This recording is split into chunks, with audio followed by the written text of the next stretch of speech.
Bonsoir à toutes et à toutes. Nous sommes aujourd'hui pour notre permanence virtuelle à Coix-la-Forêt. François, merci de nous recevoir chez toi, Bienvenue.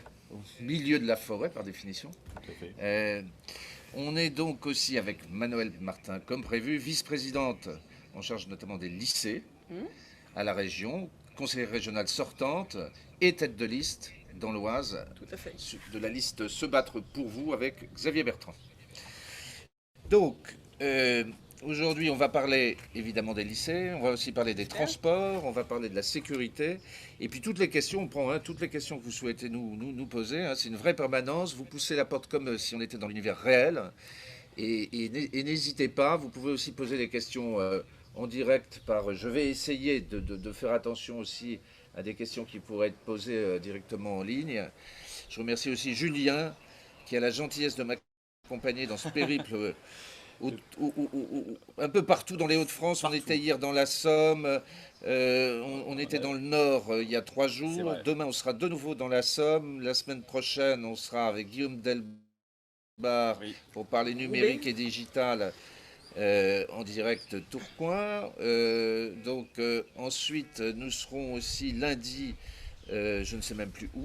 J'ai pas l'agenda, mais quelque part dans les Hauts-de-France, Voilà. parmi les 5 Et on départements. sera dans l'Aisne. Voilà. En tout cas, merci de nous suivre et de nous poser des questions. Toutes les questions sont bonnes à prendre. On est dans la proximité, en essayant de donner la parole aux habitantes et aux habitants qui ont envie d'en savoir un peu plus sur le projet que nous portons, la manière dont on compte se battre pour vous, et puis des questions vraiment de terrain. C'est pour ça qu'on aime bien aussi être avec des maires, des élus. Toi, tu es conseillère municipale. François, toi, tu es maire depuis quelques années. Tu as été aussi conseiller municipal depuis À 25 Tournon, ans. oui. Tu es à la tête d'une communauté de communes, tu nous en diras un mot tout à l'heure, depuis quelques années aussi. C'est ce lien entre les élus de toutes les collectivités, la manière de travailler ensemble pour pouvoir se battre pour vous, pour les habitants de la région. Donc on va commencer par Manuel. Toi, tu as un gros budget, le deuxième budget de la région après les transports. Je rappelle, c'est toujours difficile avec les chiffres, mais les transports, c'est plus d'1 milliard. Les lycées, c'est autour de 300, 350 millions, c'est ça 300, tout à fait. Voilà. Et de préciser aussi que voilà, cette compétence lycée, ce que c'est, parce qu'on s'aperçoit dans les questions qu'on a pu avoir dans les différentes permanences que parfois il y a un peu confusion. Est-ce que vous êtes propriétaire des gares? Est-ce que vous êtes propriétaire des immeubles?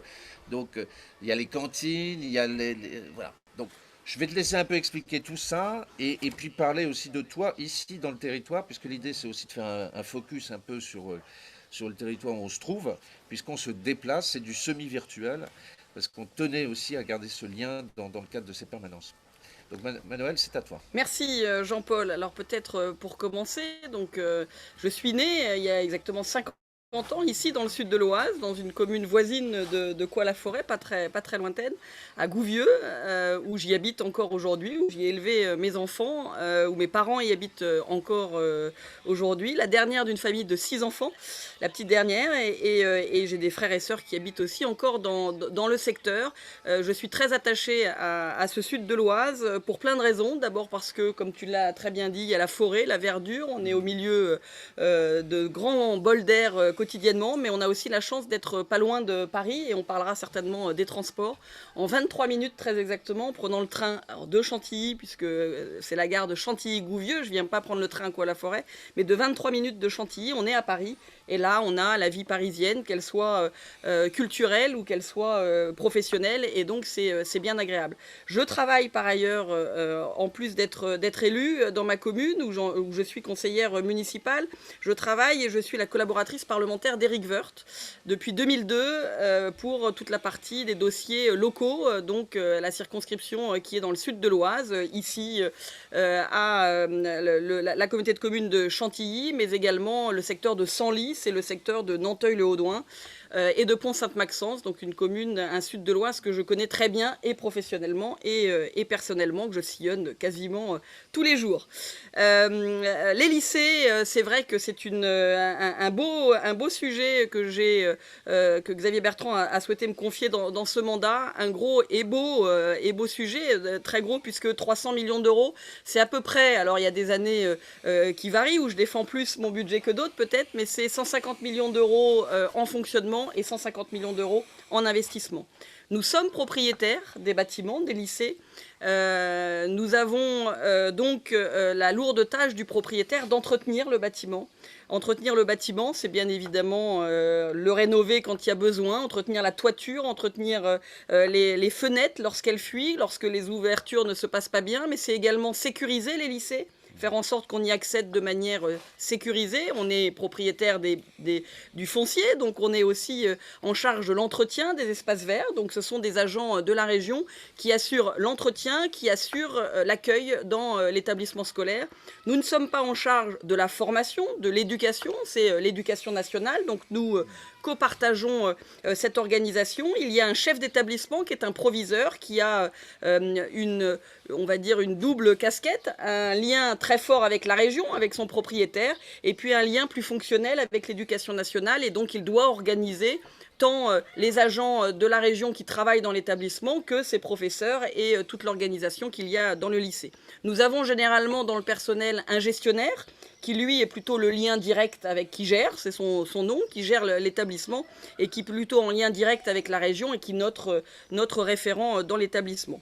Nous avons aussi en charge la restauration scolaire dans l'établissement scolaire, et donc ce sont des agents de la région qui fabriquent les repas et on y tient, on les fabrique au sein des établissements. On a mis en place de nombreuses actions comme le circuit court, on achète la viande dans la région des Hauts-de-France, on a plein d'actions liées à notre territoire, et nous avons également des internats dans nos établissements scolaires où nous avons aussi en charge donc de la construction, parce que nous n'avons pas des internats dans l'ensemble des établissements de la région des Hauts-de-France. Nous essayons de couvrir au mieux le territoire, mais ce n'est pas encore le cas partout. Et donc l'internat, nous avons la charge de l'équipement, de l'organisation, mais alors cette fois-ci pas de la surveillance, puisque c'est un agent de l'éducation nationale, un pion, comme on aime à les appeler, qui s'occupe du suivi des jeunes lorsqu'ils sont dans l'internat. Xavier Bertrand d'ailleurs a été pion lui-même dans sa jeunesse pendant plusieurs années. Je dis ça comme ça, c'est pour la petite histoire. Et donc, quand je dis nous avons deux budgets, le fonctionnement, c'est que nous participons à la dotation globale de fonctionnement de l'établissement. Nous versons tous les ans une somme pour que l'établissement puisse fonctionner, payer son chauffage, son électricité, mais également payer les fournitures. Il faut bien qu'il y ait des moyens qui arrivent. Donc c'est la dotation globale de fonctionnement. Et puis ensuite, nous avons un budget d'investissement où là, nous rénovons nos bâtiments, et donc là avec des charges plus ou moins lourdes. Donc c'est un sujet très transversal, parce que au-delà de cette compétence première qui est donc le fonctionnement et l'investissement de nos bâtiments, nous venons aussi accompagner les jeunes, parce que on souhaite qu'ils soient le mieux possible dans les lycées. Le mieux accueillis, c'est une chose, le mieux en sécurité, c'en est une autre, mais aussi le mieux accueilli possible. Et donc nous participons à de nombreuses activités pédagogiques d'accompagnement éducatif dans plein d'actions. On a mis en place plusieurs lignes directrices, notamment dans les devoirs de mémoire, mais également dans tout ce qui est aujourd'hui que l'on peut entendre de citoyenneté, de laïcité, qui nous semble important pour faire en sorte qu'en dehors des heures scolaires, les jeunes puissent se former le mieux possible, ou en tout cas être sensibilisés sur des sujets. On a également mis en place des suivis culturels, ce que l'on appelle les PEPS, c'est notre langage, mais dans les murs, c'est-à-dire faire en sorte que la culture rentre dans le lycée, et puis inversement, que les jeunes sortent du lycée pour aller voir des expositions ou de la culture. Donc tout ça, ça engrange beaucoup d'investissements de la part de la région à destination des jeunes, et la seule motivation que nous avons, c'est bien évidemment faire en sorte que nos jeunes soient le mieux formés possible pour ensuite pouvoir trouver un emploi et se retrouver bien évidemment ici dans la région des Hauts-de-France avec leur emploi, leur famille, et s'épanouir dans notre belle région. Merci Manuel. Alors, pour faire un tout petit peu de politique, tu parlais de la laïcité, et notamment évidemment cette charte de la laïcité qui est au cœur du débat politique. Il y a beaucoup d'accusations et de fake news d'ailleurs qui tournent autour de ces sujets sur le net notamment. On a une liste en face de nous qui a largement relayé des informations qui sont fausses sur les réseaux sociaux. C'est l'occasion aussi d'expliquer un peu les choses, et notamment ce qui s'est passé avec le lycée Averroès sur la convention et la situation réelle. Faisons un point quelques instants là, parce que c'est important.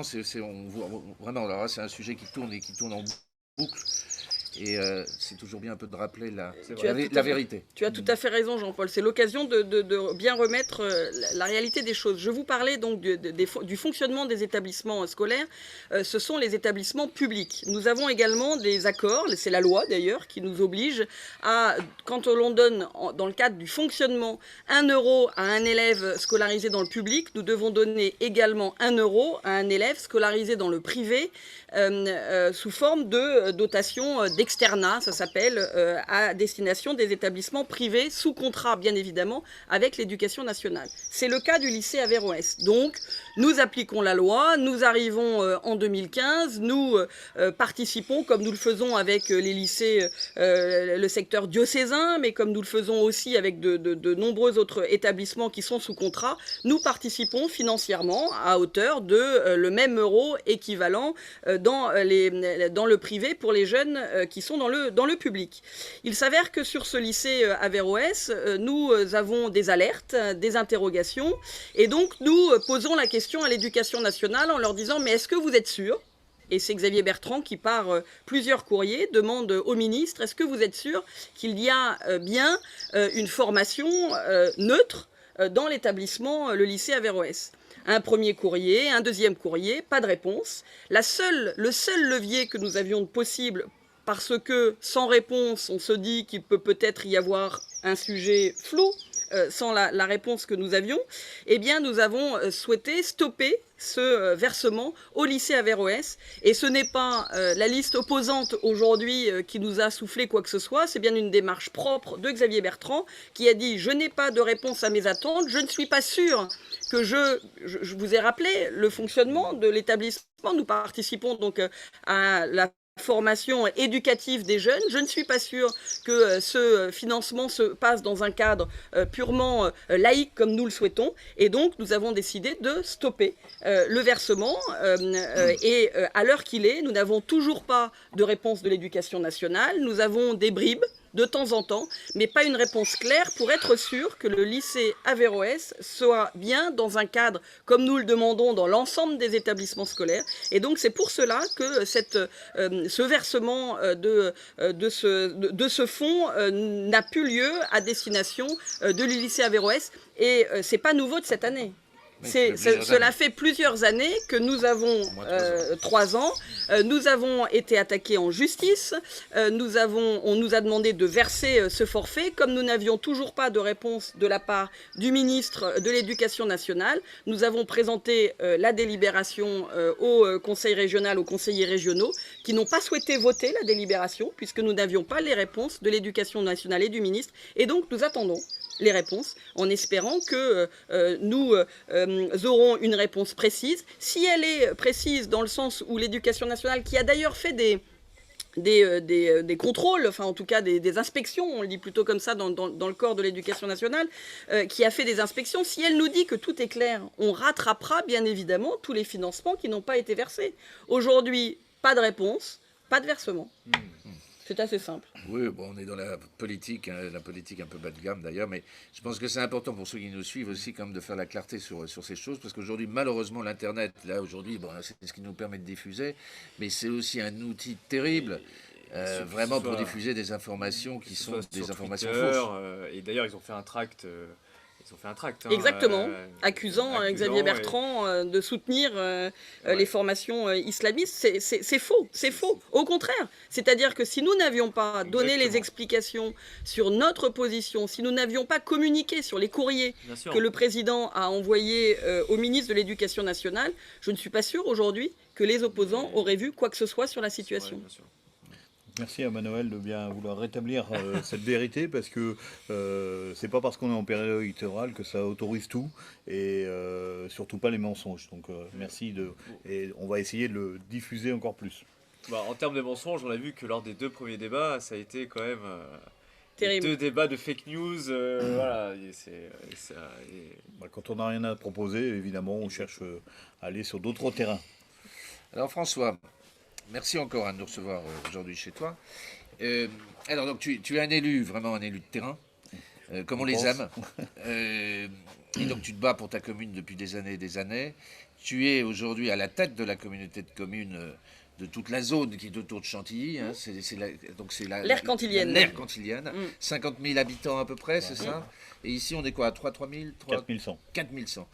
Donc, est-ce que, voilà, dans ton travail quotidien d'élu, et puis demain, élu au conseil régional, dans la relation justement entre les deux pans de la vie démocratique sur le territoire, comment tu envisages la chose, est-ce que tu as des projets que tu veux porter, et puis déjà de raconter un peu ici ta commune, les problèmes, les succès, les réussites, et ce que tu aimerais apporter dans les années qui viennent à ta commune. Bien, d'abord, bienvenue chez moi. Je me permets de dire chez moi, à double sens, mais bon, si je peux me permettre quelques mots en ce qui me concerne. Donc effectivement, j'habite à Cours-la-Forêt. Alors j'ai 57 ans, j'y habite que depuis 51 ans. Mais bon, et j'en suis élu depuis 25 ans. Pas mal aussi. Maire depuis 7 ans. Mon père avant moi avait été élu 18 ans, donc j'ai la prétention de dire que je connais assez bien ma commune, c'est pour ça que je me permets de dire chez moi. J'ai l'honneur aussi d'être président de la communauté de communes de l'aire cantilienne depuis bientôt 4 ans. J'ai succédé à Eric Woerth en 2017. Et puis, en ce qui concerne la région, j'ai été candidat la dernière fois et je suis resté à la porte du conseil régional pendant 6 ans, puisque j'ai été le premier non élu de la liste. Mais ça m'a permis d'avoir, depuis 2015, un contact fréquent avec les élus, particulièrement de l'Oise, puisque il m'invitait tous les mois à une réunion qu'il faisait, et ça me permettait de me tenir au courant de manière plus proche des actions du conseil régional. Conseil régional que je dois dire, avant 2015, en tant qu'élu, je ne connaissais pas. En fait, on ne savait pas ce que c'était que le conseil régional, on ne savait pas à quoi ça servait, on ne connaissait pas les élus. Et je me souviens d'un des slogans de Xavier Bertrand au moment, c'était justement cette proximité. Il demandait à ses élus d'être proches, d'être à portée de baffes et d'engueulades, pour reprendre ses mots. Et je dois dire que c'était un beau vœu, ça a été la réalité. On a des élus, et ça tout le monde s'accorde à le dire, des élus régionaux très présents, très proches des élus de terrain que nous sommes, qui ont défendu la politique de la région, et ça c'est important pour nous. Savoir à quoi sert la région et avoir des élus qu'on peut contacter et qui défendent nos dossiers, c'est très important, et j'insiste là-dessus. C'est ce qui m'a marqué le plus au cours du mandat passé. Et alors, c'est ce que j'essaierai d'apporter ma contribution dans ce sens-là pour défendre le territoire évidemment de Cours-la-Forêt, de l'aire cantilienne, mais évidemment plus largement du sud de l'Oise, en espérant pouvoir apporter ma contribution en fonction des résultats, ce dont je ne doute pas, des élections du 20 et 27 juin. Les habitants ici, on est à 2 pas du Val d'Oise. Hein. Alors, on est à la commune la plus au sud de la région, puisqu'on est à environ 200 mètres de l'Île-de-France. Donc, avec une population qui est plus attirée naturellement vers l'Île-de-France. On a une grosse partie de la population qui va travailler. C'est combien en gros ici je pense qu'on est entre 60 et 70% qui vont travailler soit sur Paris, région parisienne, ou plus proche la plateforme de Roissy. Et d'ailleurs, on a un sujet de transport, on en parlera certainement. Voilà, le barreau. Et donc ici, tu as une population, tu n'as pas de problème de sécurité ou pas trop parce que quand même, il y a Creil, il y a aussi... Non, alors, on est à 15 km de Creil. Je ne veux pas dire qu'il y a des soucis à Creil, mais il y en a plus souvent qu'ici. On est à une situation qui est assez quand même privilégiée au niveau de l'environnement social, et c'est assez calme, il faut le reconnaître. Alors, Manuel. François a une particularité quand même, il ne le dit pas, mais il fait partie de ces communes qui n'ont pas l'éclairage public la nuit. Depuis 3 ans. Depuis 3 ans. Donc c'est une volonté. C'est une volonté municipale. Et donc il n'y a pas eu d'augmentation. Et voilà, et c'est pour ça que je voulais en venir, pour stopper un petit peu tout ce qui se dit. Alors si je peux me permettre, on a été les premiers à décider ça, et d'ailleurs on a pris cette décision-là 7 mois avant les élections municipales. Et d'ailleurs, certains de mes collègues élus d'ailleurs m'ont dit, mais t'es complètement malade, tu vas au casse-pipe avec ça. Et bon, j'aime bien un peu les challenges. J'avoue que sur le moment, craignait pas trop, mais on ne sait jamais. Et en fait, ça s'est très bien passé et au niveau de la population. Et dans la réalité, c'est facile à dire après, hein, on a été pendant près de 18 mois à ce qu'il n'y a pas eu un acte de délinquance sur le créneau horaire d'extinction de l'éclairage public, c'est-à-dire entre minuit et 5h30 le matin. Et depuis, ça a fait un peu école, puisque la commune de La Morlaix à côté et d'Ory-la-Ville de l'autre côté, et bientôt Gouvieux je crois, ont décidé d'éteindre leur éclairage public. C'est de la bonne gestion. C'est quoi comme une économie pour une commune? Ici, le budget, par exemple, le budget d'une commune ici, comme...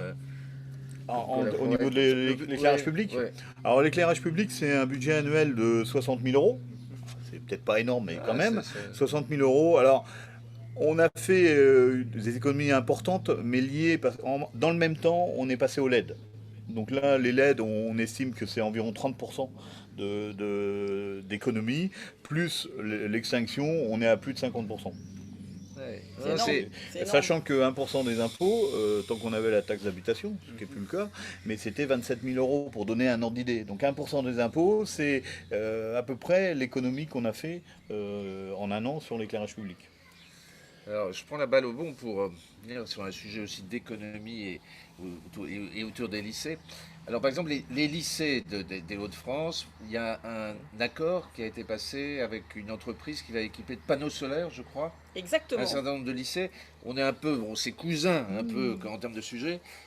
Alors ça, par exemple, comment ça s'est passé? Il y a eu un appel d'offres? Exactement, il y a eu un appel d'offres. C'était porté par mon collègue Frédéric Nious, qui s'occupe plus de toute la partie énergie renouvelable. Et en fait, on s'est rendu compte que l'on a des millions de mètres carrés de toiture dans les lycées.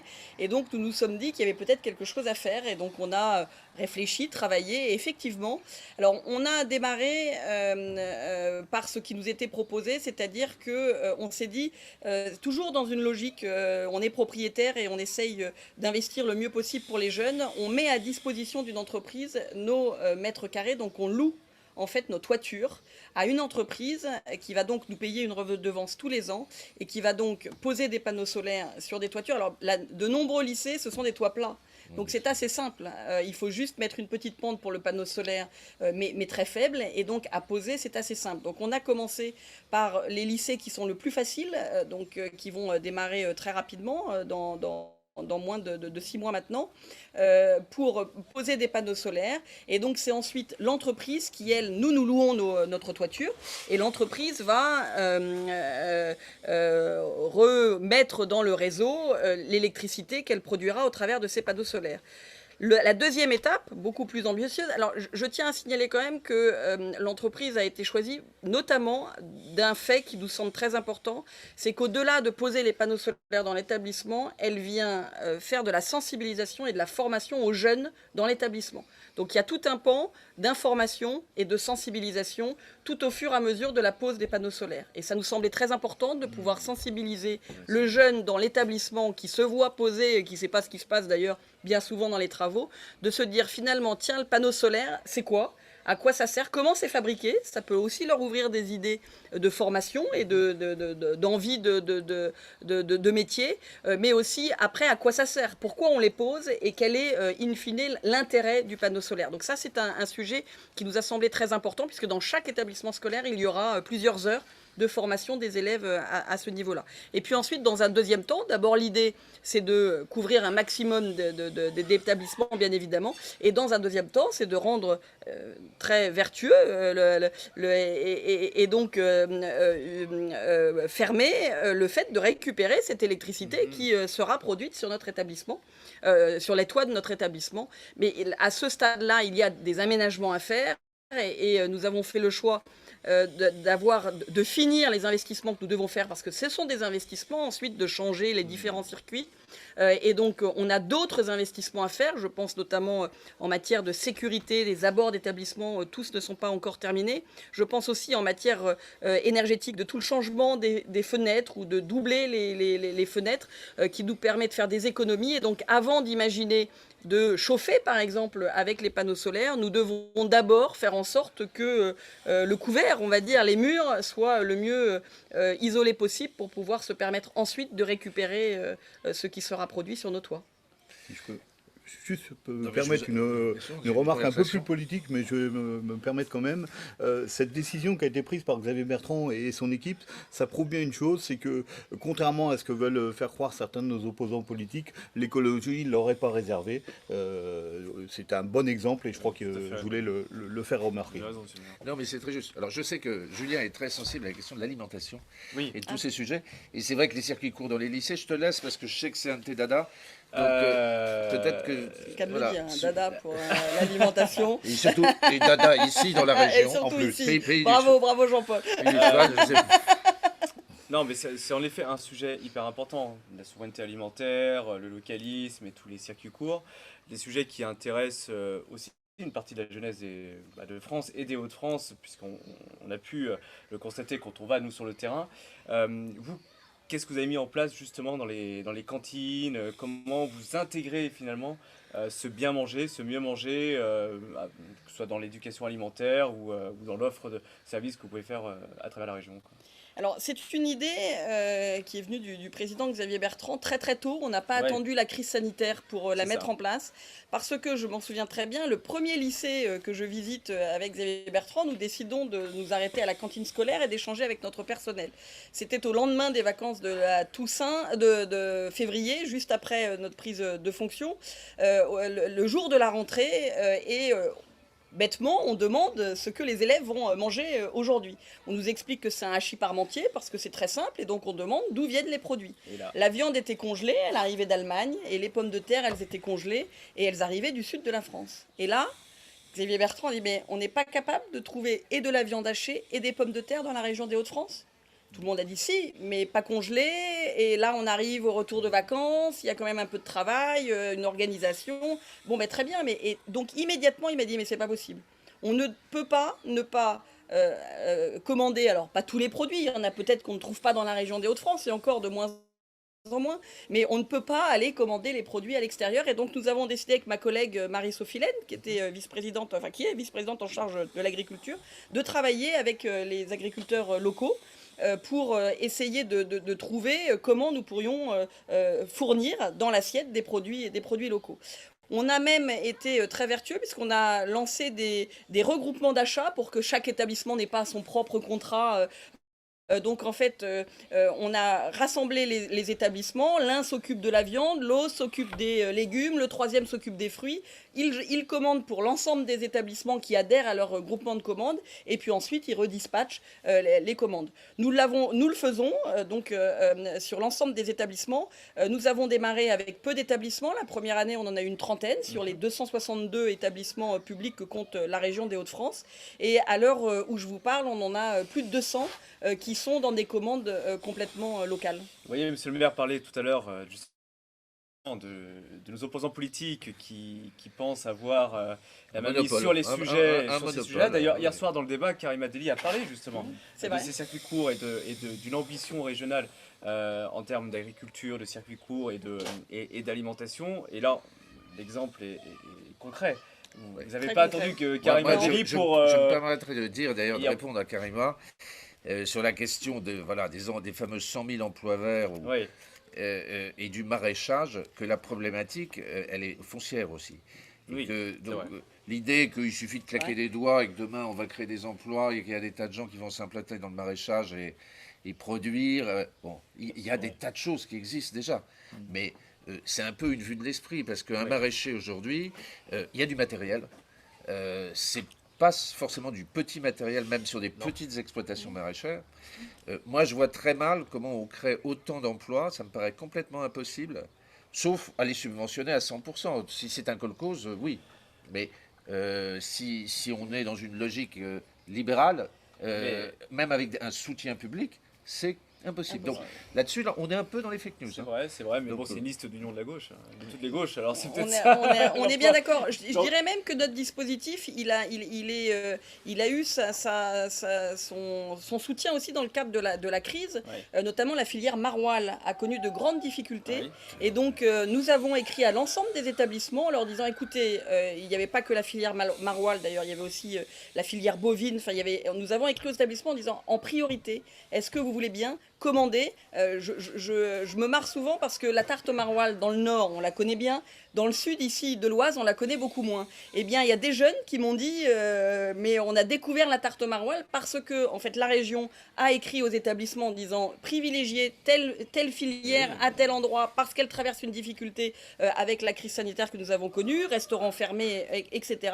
Les proviseurs, au travers de leurs gestionnaires, ont joué le jeu, ont commandé, et donc on fait découvrir des nouveaux plats, des nouveaux produits qui viennent de la région des Hauts-de-France. Aux jeunes, voilà, il n'y a rien de... C'est un patrimoine culturel aussi, Voilà. qui fait Voilà. l'ADN, l'identité de la région des Le Hauts-de-France. maroilles s'exporte. Moi, hier, j'étais au téléphone avec quelqu'un qui a commandé des endives au maroilles dans la région Nouvelle-Aquitaine. Ouais. Donc, voilà.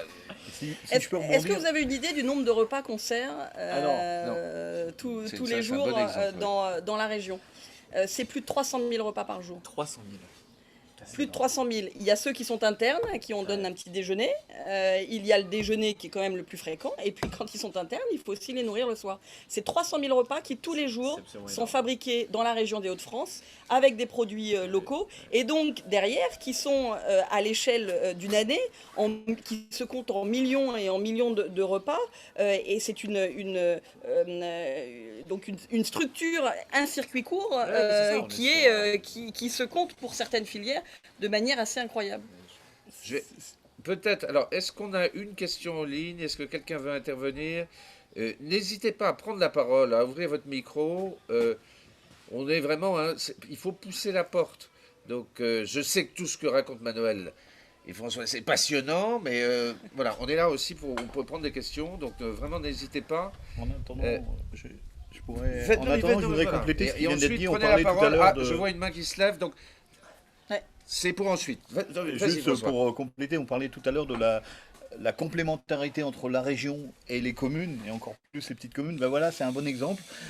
Dans les communes et les petites, je me considère comme une petite commune avec 4000 habitants, on est confronté au niveau de la restauration scolaire à devoir appliquer la loi Egalim avec du bio, avec tout un tas de choses, du local, et c'est pour nous parfois compliqué. On a déjà commencé à avoir des discussions avec la région qui ont une force de commande, un pouvoir important, et on pourrait peut-être arriver à avoir des fournisseurs communs qui pourraient servir même au département au niveau des collèges et aux communes au niveau des écoles. Et là aussi, c'est une action, une aide que pourrait nous apporter la commune, la région, pardon, envers les communes. Pour compléter ce que dit François, c'est vrai que tous les repas sont fabriqués au sein de nos lycées. Nous avons du personnel, une cantine, un restaurant scolaire, comme on dit maintenant. C'est à peu près 10 personnes pour tourner, pour 1000 élèves, 1500 élèves, c'est 10 personnes. Et donc ces 10 personnes, ici le lycée dont dépendent les élèves de Coix-la-Forêt, c'est le lycée de Chantilly. Eh bien le lycée de Chantilly, il peut fabriquer au-delà des repas pour son propre établissement. Il pourrait fabriquer un peu plus, on pourrait bien évidemment, alors il y a toute une chaîne optimisée, mutualiser la fabrication du repas, récupérer le personnel qui ici peut-être travaille à la réchauffe des plats pour les élèves, avoir une production purement locale, directement dans l'établissement scolaire, et ensuite par des navettes aller diffuser dans l'ensemble des établissements et aider justement les communes à avoir cette fabrication, parce qu'il n'y a pas de secret. Hein. Quand le produit il est fabriqué sur place, on a mis en place des salades bars, des vraies salades, la vraie salade de tomates, ou à la cantine c'est le cuisinier qui coupe la tomate, ça n'a rien à voir avec la tomate qui arrive en sachet et qui est servie dans l'assiette du jeune. Et si je peux conclure sur ça, c'est un vrai sujet économique, d'éducation et de santé. Bien sûr. Très important. Belle conclusion. Alors, est-ce que. Il y avait une main qui s'est élevée et qui a disparu. Est-ce que la main qui a disparu, est-ce qu'elle se cache quelque part? Ou est-ce qu'il y a eu une déconnexion?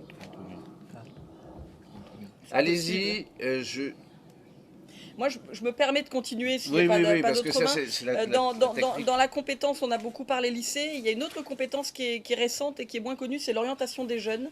Et la région, Ah oui. depuis 1 an et demi, 2 ans maintenant, a la compétence de l'information à l'orientation des jeunes. C'est-à-dire qu'à partir de la quatrième et puis au-delà, c'est la région qui doit informer les jeunes, les familles, des formations qu'ils peuvent entreprendre dès la quatrième, donc dès le collège, jusqu'à la fin de leur Ça s'appelle scolarité. proche orientation, non? Exactement, C'est c'est ça. proche orientation et tout le monde connaît le petit livret Oui, Onicep oui, qui oui, est oui. distribué à tout le monde. Nous avons depuis 1 an et demi récupéré cette compétence donc d'imprimer mais de réaliser ce livret Onicep puisque les Dronicep, c'est-à-dire les directions régionales ont disparu dans le cadre de ce transfert de compétences à la région des Hauts-de-France. Nous avons récupéré le personnel au sein de nos équipes et donc nous travaillons à la formation. Et pour la première fois, et je le dis parce que c'est une proposition des services que j'ai trouvée assez incroyable, et on reçoit beaucoup de messages de félicitations. Pour la première fois, nous avons édité notre premier livret de formation et nous avons mis en avant la formation professionnelle avant la formation générale. Et j'ai beaucoup de parents qui nous disent mais c'est formidable, il y a plein de choses qu'on découvre dans la région qu'on ne connaissait pas et finalement notre jeune voulait, eh bien il voit que c'est pas obligatoirement la formation générale dans laquelle il doit se rendre immédiatement. Et donc je tiens à Il n'y a préciser. pas un bus aussi, une histoire de bus Alors tout à fait. Alors après, il y a plein d'actions Oui, vous faites beaucoup d'actions, ouais. peuvent être mises en place. Donc un bus qui circule pour parler justement des différentes formations, dans lequel on emmène des ambassadeurs des métiers à l'intérieur Ouais, qui oui. viennent parler de leur métier. L'ambassadeur, il est là pour parler de son métier, mais également pour accueillir le jeune dans son C'est entreprise. important ça. Et puis, on a aussi, à la demande du président Xavier Bertrand, mis en place la possibilité d'abord d'aider les jeunes à trouver leur stage, toujours au travers de Proche Orientation, le fameux stage de découverte que l'on a en troisième ou seconde en fonction des établissements, parce qu'on s'est rendu compte que tout jeune qui n'avait pas de réseau avait du mal à trouver son stage. C'est Et une au- vraie inégalité, ça. Exactement. Et au-delà de cela, la possibilité aussi de faire un stage pendant les vacances scolaires. Là, ce n'est plus l'établissement scolaire qui est garant du jeune, c'est la région qui prend cette place-là. Et donc, c'est une convention tripartite entre l'entreprise, le jeune et sa famille, et la région des Hauts-de-France. Il y avait un bruit, mais... Non, c'était Ouais, un avion, enfin, on l'a détourné. alors, on va peut-être passer au transport, parce qu'il y a un lien Oui, très fort. direct avec le sujet des lycées d'ailleurs. Et puis la sécurité, on va commencer d'abord peut-être par les transports. Donc ici, il y a évidemment le dossier du barreau. Alors, je vais vous laisser expliquer un peu ce qu'est le barreau, parce que nous, on sait ce que c'est, mais beaucoup de gens ne savent pas ce qu'est le barreau. Alors, le barreau Creil-Roissy, Roissy TGV, on l'a appelé de différentes manières. En fait, pourquoi le barreau? Il s'agit de relier notre ligne SNCF actuelle qui dessert, on va dire, Paris-Nord, avec la plateforme de Roissy. Ce qu'il faut savoir, c'est qu'aujourd'hui, de Chantilly ou d'Ory-la-Ville, c'est pareil, il faut 55 minutes en train pour rejoindre Roissy, qui est en fait à un quart d'heure d'ici, En voiture. en voiture. Donc en train, Ah il oui. faut 55 minutes. Parce qu'il faut monter à la gare du Nord et revenir descend. de l'autre côté. Le barreau Creil-Roissy, c'est en fait un tracé entre la ligne actuelle et la zone aéroportuaire qui fait 7 km. C'est une barre, un barreau de 7 km et qui permettra, d'ici 2025 si je ne me trompe pas, de relier non plus en 55 minutes, mais en moins de 20 minutes. Et ça pour le sud de l'Oise particulièrement, mais pour toute l'Oise et même pour Amiens, parce que quand on arrivera à Amiens, on n'aura plus besoin de remonter à Paris-Nord. C'est vraiment une chance extraordinaire. Et je suis très enthousiaste à cette idée-là, parce qu'évidemment, nos habitants locaux sont très intéressés, mais ce que je veux surtout dire, contrairement là encore à ce que nos opposants essayent de faire croire, si ce barreau se réalise, je serais presque tenté de dire que c'est que grâce, ou à cause, mais moi je dis grâce, de la pugnacité qu'a mis Xavier Bertrand dans cette affaire, puisque l'État, par son Premier ministre de l'époque et le président avant Emmanuel Macron, s'était engagé pour que cette opération se fasse. le président a changé, les événements ont fait que la gouvernance actuelle, pour X raisons, n'était plus favorable au projet, ou plutôt ne le mettait pas en priorité. Et Xavier Bertrand a tapé sur la table comme il sait le faire, et il a dit, puisque on a un problème de budget, eh ben, les collectivités locales, à commencer par la région, mais aussi les départements et les communautés de communes, vont mettre la différence, si je ne me trompe pas, 120 millions d'euros sur 380. Et grâce à ça, le budget a été bouclé. Et grâce à ça, grâce à Xavier Bertrand et son équipe, ce projet qui existe depuis des années, des dizaines d'années, va enfin se réaliser. Et je crois qu'il faut rendre à César ce qui lui appartient. Les autres seront bien contents de l'utiliser quand ils seront là aussi. Mais bon, je tenais à le préciser. Quand je t'écoute, moi ça me rappelle terriblement le dossier du canal. Hein. Ah ben, c'est Donc, exactement la tu même peux chose. peut-être en dire un mot aussi, parce Tout que à là fait. aussi, on entend tout et son Ouais. contraire. Je voudrais peut-être compléter sur ce bien que sûr, disait bien sûr. François sur le barreau Roissy-Picardie. Il y a un double intérêt, bien évidemment professionnel pour le sud de l'Oise, on le comprend. On va à Roissy facilement en transport en commun, ce qui n'est pas le cas aujourd'hui. Mais il y a aussi, et je pense surtout à ma collègue Brigitte Fourré, maire d'Amiens, qui a été aussi très moteur sur le sujet, parce qu'aujourd'hui, quand vous êtes à Roissy, vous pouvez aller à Marseille, bien évidemment, ou sinon vous montez sur l'île. Vous ne pouvez pas du tout bifurquer sur Amiens. Et demain, ce barreau permettra aussi au TGV de desservir Amiens, de desservir Roissy et du coup de desservir tout le reste de la France. C'est-à-dire qu'il n'y aura pas de changement de train comme il se passe aujourd'hui pour Amiens, où vous allez à Paris et ensuite à Paris vous prenez un TGV pour aller à Strasbourg, pour aller à Rennes ou pour aller à Marseille. Et bien demain, tous les habitants de cette partie de la région des Hauts-de-France pourront rester dans le même TGV et pouvoir aller directement dans toutes ces directions.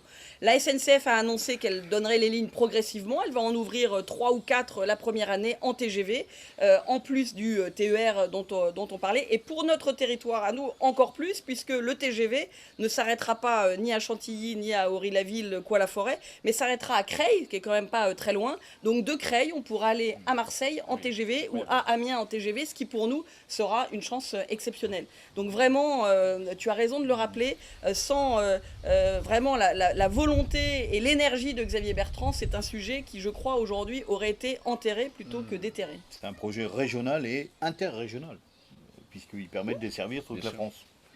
Non, mais c'est une réalité. Et puis pour aujourd'hui, à l'heure du télétravail, on le voit bien. Enfin, il y a le télétravail, mais il faut quand même se déplacer de Bien temps sûr. à autre. Oui.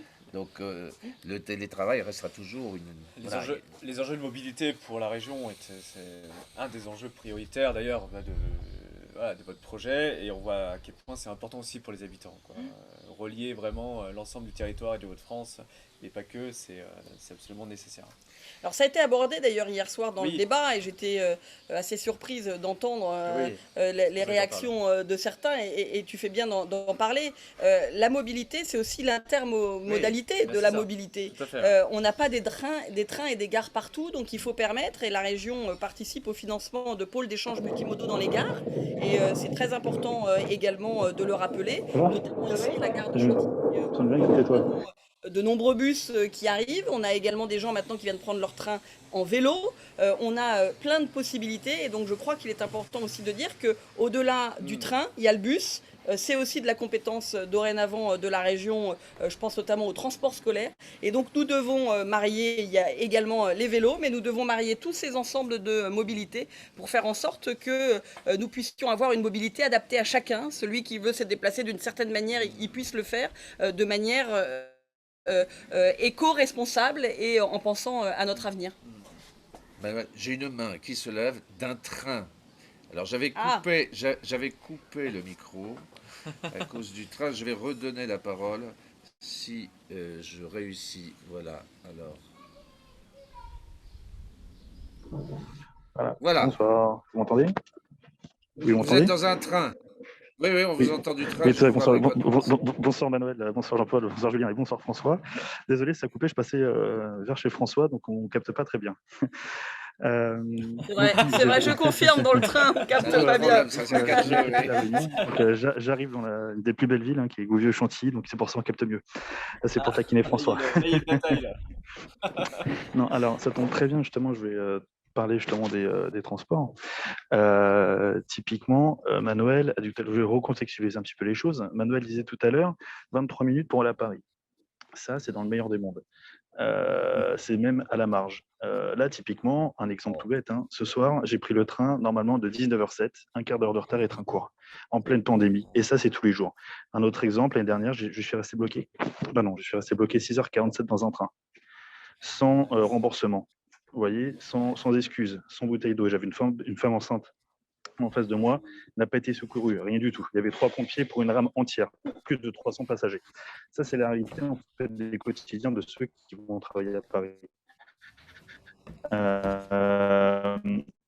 Aujourd'hui, il y a 2 ans, Là, il est arrivé à Gouvieux, là. ou 1 an et demi, Bertrand avait mis un gros coup de pression. On fait ça. Vous m'entendez mieux? Je sors. Vous m'entendez? Oui, là c'est Allô, mieux, allô. c'est mieux. C'est bon, parfait. Oui, Donc je sais qu'il y a à peu près 1 an et demi, 2 ans, Xavier Bertrand avait mis une belle pression quand même à la SNCF en les menaçant, c'est même été acquis, de mettre des grosses amendes s'ils ne respectent pas le sigle des 3A. Aujourd'hui, il y a toujours autant de retard, toujours moi j'appelle ça un manque de respect envers les usagers, hein. Tous les jours il y a du retard. Aujourd'hui, ma question est la suivante: qu'est-ce que vous allez mettre en place pour vraiment, désolé, qu'est-ce que vous allez mettre en place lors du prochain mandat pour vraiment faire comprendre à la SNCF de faire leur boulot au-delà de la concurrence, mais lors du débat hier, on a parlé d'Hervé, pas regarder ce que c'était en détail, hein, mais est-ce que c'est des axes de réflexion? Alors, comme la ligne est mauvaise, je profite Parce parce qu'il qu'aujourd'hui, y a le une SNCF se autre fout des question. usagers. Typiquement.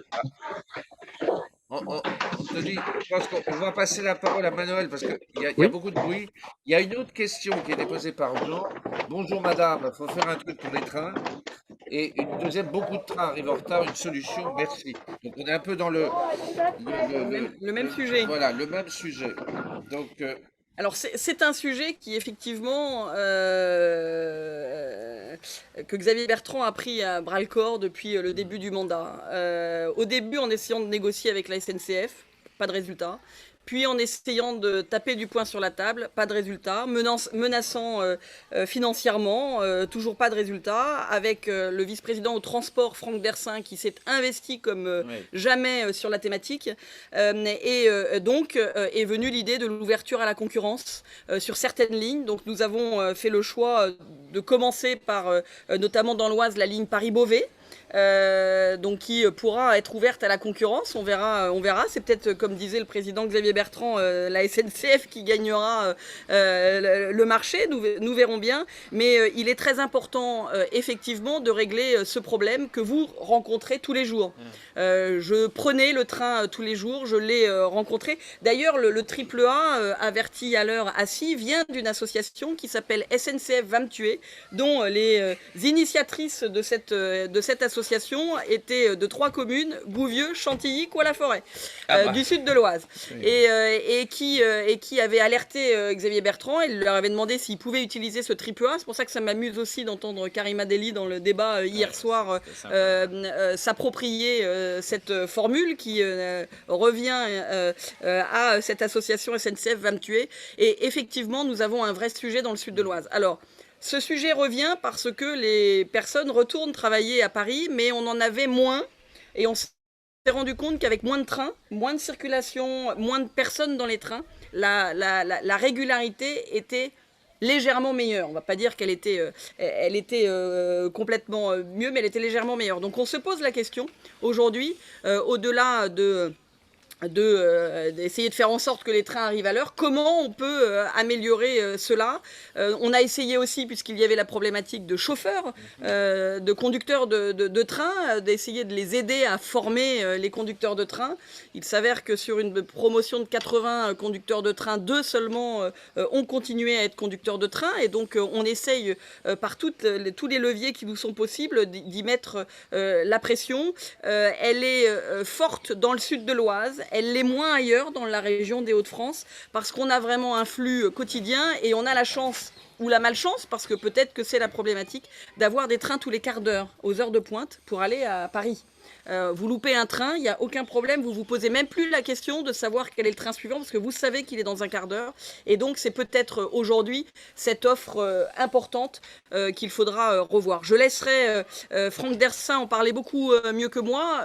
C'est un sujet que l'on travaille collectivement, que Xavier Bertrand connaît bien et que l'on aura comme combat lors du prochain mandat parce qu'il faudra certainement encore plus montrer à la SNCF toutes les difficultés que nous rencontrons et que nous ne pouvons plus accepter pour les usagers du quotidien que vous êtes et pour lesquels nous devons vous accompagner. Alors, Léna, je ne sais pas si vous voulez poser une question. Je vois bonsoir. Oui, Est-ce que bon- vous voulez- oui. Ah, Bonsoir. Moi, j'avais une question du coup concernant les jeunes. Je me demandais s'il était par exemple envisageable que la région finance des tablettes ou des ordinateurs portables pour les collégiens ou les lycéens, comme ce dispositif. Il avait été mis en place dans le passé par l'Oise.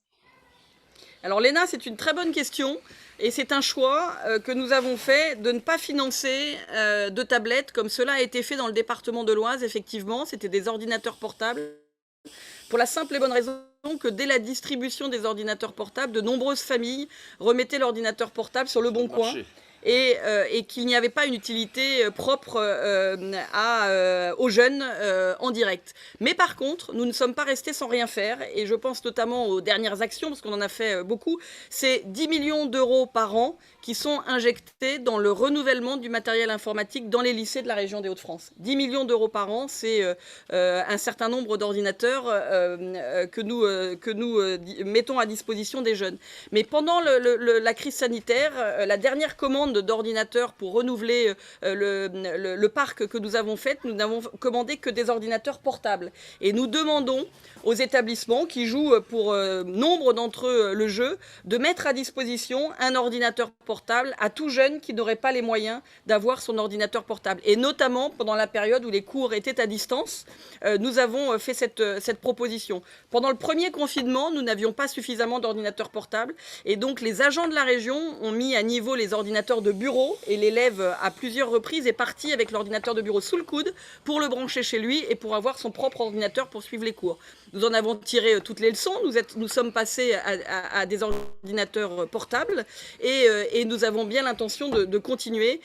Il existe aussi des tablettes, plus dorénavant dans toutes les formations professionnelles, puisque la tablette est l'outil naturel. Avant, on avait un cahier et un crayon, et maintenant dans les formations professionnelles, je pense notamment dans les plateaux techniques, dans les ateliers, les jeunes ont des tablettes pour pouvoir suivre leur formation et prendre les notes nécessaires. Mais cela se fait aujourd'hui en étant mis à disposition au sein des établissements et en répondant à la demande aux jeunes qui n'auraient pas le matériel, pas les moyens ou la difficulté en tout cas de pouvoir avoir le matériel nécessaire. Alors, une question qui est en même temps une proposition, ou non, une suggestion, non, un constat, pardon. La région des Hauts-de-France a mis en place la gratuité des transports scolaires. C'est un coup de pouce pour les familles. Exactement. Exactement, ce n'était pas le cas lorsque nous avons récupéré la compétence des transports scolaires de la même manière, pas au début du mandat, ça s'est fait en cours de mandat et nous avions donc récupéré la compétence des départements, 5 départements différents, 5 tarifs différents. Certains départements avaient la gratuité du transport scolaire, d'autres, comme le département de l'Oise, avaient un tarif unique à 50 € pour le jeune. La volonté de Xavier Bertrand, qui a toujours été d'aider au pouvoir d'achat des familles, a été de mettre dans l'ensemble de la région des Hauts-de-France le transport scolaire de manière gratuite pour tous. Et il est important de le souligner parce que ce n'était pas une décision facile. C'est toujours pareil, quand on paye un petit peu, eh bien, on a le sentiment de participer. Quand on ne paye pas, on ne mesure pas le coût du transport scolaire. Et donc je crois qu'il est important de le souligner, mais c'est vrai que c'est un vrai coup de pouce pour les familles. Il n'y a pas que le coup de pouce du transport scolaire, il y a également le coup de pouce qui est par moment peu connu à la garde d'enfants pour ceux qui ont besoin pour travailler de faire garder leurs enfants. C'est une politique mise en place par le président Xavier Bertrand. Également, lorsque vous vous rendez sur votre lieu de travail et que vous avez plus de 20 km à parcourir, il y a une aide qui est faite par la région pour vous aider parce que quand vous êtes dans un secteur où vous ne pouvez pas prendre les transports dont on évoquait tout à l'heure et que vous devez prendre votre voiture, eh bien, le petit coup de pouce, il est pas négligeable. Et puis puis enfin, dans le domaine des lycéens, au-delà des ordinateurs portables que j'évoquais tout à l'heure, qui sont plutôt à la demande et en fonction de la situation de chacun, nous aidons également à la scolarité au travers de la carte Génération Hauts-de-France, qui est un petit coup de pouce non négligeable, qui permet à tout jeune de pouvoir acheter ou du matériel lorsqu'il en a besoin dans sa formation professionnelle, ou ses livres et cahiers lorsqu'il est dans une formation générale, donc à hauteur d'une enveloppe de 150 € par élève sur la scolarité en seconde, en première et en terminale. 200 €, pardon, 50 € pour 2 années et 100 € pour la première année, qui est l'année où on achète le plus de matériel, donc 200 € par élève, que ce soit en apprentissage ou en formation professionnelle et générale. Et ça, c'est pas la carte génération. Hein. Si, c'est ça, c'est la carte génération. D'accord. Elle véhicule après d'autres aides, d'autres intérêts, et elle pourrait aller bien plus loin. On réfléchit à y mettre la carte de transport, par exemple, dessus, pour que le jeune n'ait plus que la carte génération. Elle pourrait être aussi la carte d'accès dans l'établissement scolaire, ce qui nous permet forme de badgeuse, non pas de badger, de contrôler les élèves quand ils arrivent, mais ça leur permet d'ouvrir le portail quand ils rentrent et quand ils sortent. Elle véhicule aussi des aides dans le domaine culturel, dans le domaine sportif, avec ma collègue Florence Barizot, pour notamment inciter les jeunes à aller voir des expositions ou à aller faire du sport. Avec l'offre culturelle de la région qui est extrêmement étoffée. Hein. C'est la région des Hauts-de-France a vraiment une très très belle offre culturelle. Alors, on a pu le voir et le constater hier avec Anne Pilon. Lors de notre visio d'hier soir. On en a fait deux, hein, puis François de Coster à Saint-Omer aussi. Ouais. On a une chance exceptionnelle, on a aussi une richesse. Oui. Ici, on n'est pas loin du château de Chantilly, il y a le Louvre-Lens, on a des lieux magiques et bien souvent, je me suis d'ailleurs fait la réflexion et on en a parlé, tous les jeunes qui vont au lycée de Chantilly ne connaissent pas le château de Chantilly. Et donc, nous travaillons à un partenariat, comme tous les jeunes du lycée de Lens ne connaissent pas le Louvre-Lens, comme à Roubaix, tous les jeunes qui fréquentent les lycées de Roubaix ne connaissent pas la piscine de Roubaix. Et donc, on a une force exceptionnelle et on se mobilise pour faire en sorte que nos jeunes puissent au moins, à minimum, découvrir la richesse culturelle qu'ils ont à côté de chez eux. Si je peux compléter une aide autre dont Manuel n'a pas parlé, mais qui est peut-être mal connue, mais c'est une aide directe envers les habitants, c'est la mise à disposition de véhicules moyennant 1 € par jour à destination des personnes qui retrouvent un emploi et qui n'ont pas forcément les moyens tout de suite de s'acheter un véhicule. Et bien, la région, et Xavier Bertrand, a décidé si je ne me trompe pas, de mettre à disposition une partie de la flotte de l'ancien régime, on va dire, les véhicules qui servaient soit aux collaborateurs, soit aux élus. Il a décidé de réduire tout ça et de mettre à disposition ces véhicules 1 € par jour pour quelqu'un qui n'a pas les moyens d'acheter une voiture en attendant d'être titularisé dans son emploi. Je pense que c'est une action forte qui n'est peut-être pas assez connue, donc je souhaitais la préciser. Tu as raison. Bien de le rappeler. François. Il nous reste 5 minutes peut-être pour conclure. Quand même quelques mots sur la sécurité. C'est un sujet de préoccupation quand même pour les Français et les habitants des Hauts-de-France. Les transports et les lycées sont concernés directement. Il y a un plan pour élargir la vidéoprotection qui a déjà été déployée dans beaucoup de gares des Hauts-de-France. Est-ce que tu peux compléter un peu sur ces deux volets, à la fois les gares, je dirais, les lycées? Malheureusement, on n'a que 5 minutes, c'est un sujet qui mériterait plus longtemps. Mais... Ça va être difficile d'en parler en 5 minutes, mais oui, tout à fait. On se rend compte, bien évidemment, que dans les gares, il y a de nombreuses incivilités, de nombreuses difficultés qui sont rencontrées, et notamment à des horaires, bien évidemment, atypiques, qui ne sont pas obligatoirement au moment où tout le monde prend les transports. Et donc, Xavier Bertrand et toute son équipe, nous nous engageons à installer de la vidéoprotection dans l'ensemble des gares, ce qui a déjà commencé à être fait dans de nombreuses gares ici, notamment dans le sud de l'Oise. Et de la même manière, les abords des lycées, ce sont des endroits où on peut de temps en temps avoir des jeunes qui viennent embêter d'autres jeunes qui ne sont pas obligatoirement dans le même établissement. Ouais. Et donc, nous équipons l'ensemble des abords. Alors, c'est plus compliqué dans les abords des établissements. Les gares, c'est propriété de la SNCF, donc on a un accord avec la SNCF. Les abords, c'est plutôt la commune, donc il faut bien évidemment l'accord de la commune pour pouvoir filmer les abords. Mais dans tous les cas, il y a des caméras à l'intérieur des établissements scolaires. En ce qui concerne les lycées, nous avions un plan sécurité sécurité sur 3 thématiques que je vais faire très rapidement. La première, c'était la vidéoprotection dans l'établissement scolaire. La deuxième, c'était les clôtures et le portail avec un double sas pour pouvoir avoir une sécurité en entrant dans l'établissement. Et la troisième, c'était la mise en place des sonneries différenciées où les établissements scolaires n'avaient pas obligatoirement la priorité. Et surtout, quand on mutualise l'installation des sonneries différenciées, ça doit sonner de telle manière pour un cours, de telle manière lorsque c'est une évacuation pour le feu ou d'une autre manière lorsqu'il y a des intrusions à l'intérieur de l'établissement. Et chaque établissement n'avait pas obligatoirement la possibilité de mettre en place cette sonnerie différenciée en le proposant à l'ensemble des établissements, en le mutualisant. On a d'abord fait des économies et on a pu l'installer. Il doit rester 2 ou 3 établissements pour lesquels ça ne marche pas pour des raisons techniques. Mais la sécurité, c'est un pan très important qui finalement, c'est notre vie quotidienne. C'est tous les jours que l'on pense à notre sécurité et nous sommes là et nous nous battons pour faire en sorte qu'elle soit le plus possible non présente, on va dire, dans l'esprit des habitants de la région des Hauts-de-France, en sécurisant les lieux où ils se rendent et dans lesquels nous pourrons intervenir. Je dirais un dernier point sur la sécurité. Xavier Bertrand et toute l'équipe, on a aussi travaillé sur aider les communes.